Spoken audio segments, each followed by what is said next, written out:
Our Supreme Court Justice is Harlan F. Stone, and our Supreme Court case is Obergefell versus Hodges.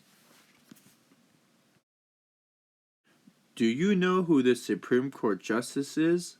I bet that you don't. Harlan F. Stone was born on October 11th in Chesterfield, New Hampshire. His father, Fred Lawson Stone, was a farm owner, and his mother, Anne Sophia Stone, had no occupation. Stone graduated from a high school in Amherst in the 1890s.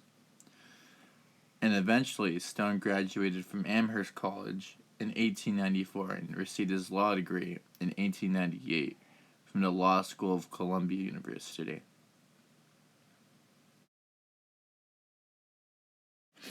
After Stone graduated from Amherst College, he soon became a professor at Columbia University, and then after being professor at Columbia University, he became a dean. While being a professor at Columbia University, he also conducted a private law practice in New York City. Harlan believed in a judicial self-restraint. This means that judges should have a limited amount of power. After being a professor and dean at Columbia College, President Calvin Coolidge appointed him Attorney General of the United States in 1924. After being Attorney General, Stone's effectiveness prompted Coolidge to appoint him as an Associate Justice of the Supreme Court.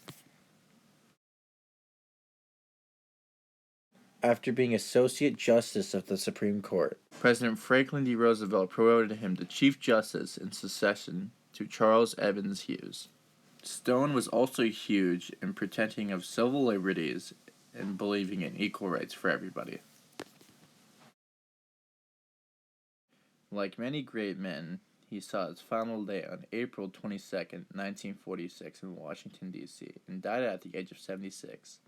Stone is currently buried at Rock Creek Cemetery in Pentworth neighborhood of Washington, D.C.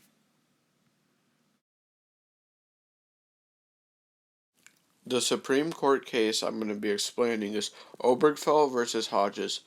Obergefell versus Hodges is a landmark case for same-sex marriage.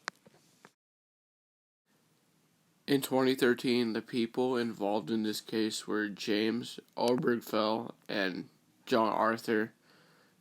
Then Richard Hodges, the director of the Department of Health in Ohio, became involved when the case went to the Supreme Court back in 2015.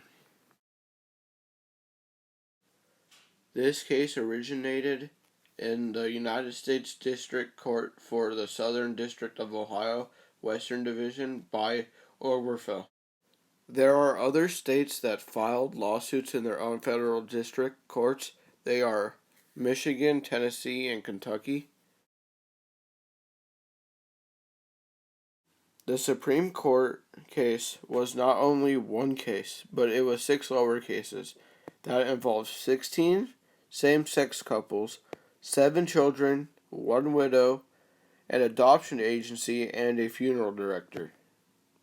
The reason why there were so many different people involved was because, for an example, people of the same sex could not sign birth certificates or even death certificates.